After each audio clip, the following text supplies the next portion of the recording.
കർക്കടകദോഷം കളയാൻ രാമായണം വായിച്ചും കേട്ടും മനസ്സിൽ തീർത്ഥയാത്ര നടത്തുന്നവരുണ്ട്. ദാശരഥി ക്ഷേത്രങ്ങളിൽ ദർശനപുണ്യം തേടുന്നവരുണ്ട്. നമ്മുടെ നാട്ടിൽ പനയും പാടവും പച്ചപ്പും തോടും മേടുമൊക്കെ കണ്ട് ഒരു നാലമ്പല യാത്രയ്ക്ക് പോയാലോ? അധികമൊന്നുമില്ല. ഈ ക്ഷേത്രങ്ങൾക്കിടയിലുള്ള ദൂരം 25 കിലോമീറ്റർ മാത്രം. ഒരു പകലിൻ്റെ പകുതി മതി ആദ്യ ക്ഷേത്രത്തിൽ നിന്ന് നാലാമത്തെ ക്ഷേത്രത്തിലെത്താൻ. പാലക്കാട് പട്ടണത്തിൽ നിന്ന് നാലമ്പല ദർശനം പൂർത്തിയാക്കി തിരിച്ചെത്താൻ 75 കിലോമീറ്റർ മാത്രം സഞ്ചരിച്ചാൽ മതി. ദശരഥപുത്രന്മാരായ ശ്രീരാമൻ, ഭരതൻ, ലക്ഷ്മണൻ, ശത്രുഘ്നൻ എന്നിവരുടെ ദർശനത്തിനായി വർഷങ്ങളായി നടത്തുന്ന നാലമ്പല ദർശനം തൃപ്രയാറും ഇരിങ്ങാലക്കുടയും മൂഴിക്കളവും പായമ്മലുമായി ബന്ധപ്പെട്ടുള്ളതാണ്. അതേ മാതൃകയിൽ പാലക്കാടും രാമായണ തീർത്ഥാടന പാതയൊരുങ്ങുകയാണ്. പാലക്കാട് ജില്ലയോട് ചേർന്ന് കിടക്കുന്ന തിരുവല്ലാമലയിൽ ശ്രീരാമ ലക്ഷ്മണന്മാരുടെ വില്വാദ്രിനാഥ ക്ഷേത്രവും, കുഴൽമന്ദത്തിനടുത്ത് പുൽപ്പുരമന്ദം ഭരതക്ഷേത്രവും, കുന്നത്തൂർ കൽക്കുളത്ത് ശത്രുഘ്ന ക്ഷേത്രവും ഉൾപ്പെടുത്തി പാലക്കാട് കേന്ദ്രീകരിച്ചുള്ള നാലമ്പല ദർശനപാത ഒരുക്കുന്നത് കൊച്ചിൻ ദേവസ്വം ബോർഡാണ്. തൃശ്ശൂർ ജില്ലയുടെ വടക്ക് കിഴക്കായി പാലക്കാടിൻ്റെ അതിർത്തിയോട് ചേർന്ന് കിടക്കുന്ന ക്ഷേത്രം.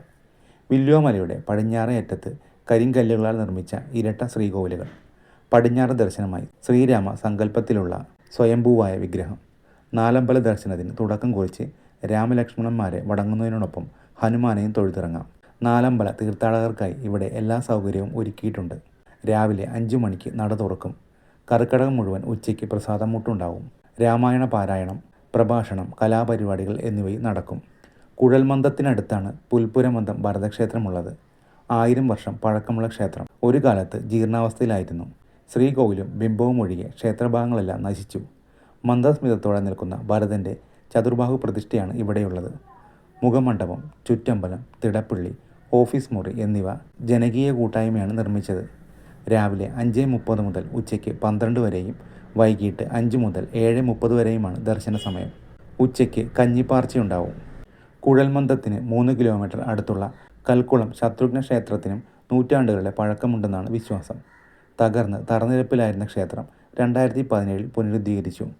ശ്രീകോവിൽ, തിടപ്പള്ളി എന്നിവ അന്ന് നിർമ്മിച്ചെങ്കിലും ചുറ്റമ്പലത്തിൻ്റെ പണി അടുത്തിടെയാണ് കഴിഞ്ഞത്. കർക്കിടകത്തിൽ രാവിലെ 5 മുതൽ 1 മണി വരെയും വൈകിട്ട് 4 മുതൽ 7:30 വരെയും ദർശനമുണ്ട്. ദിവസവും ഉച്ചയ്ക്ക് കഞ്ഞിപ്പാർച്ചയുണ്ട്.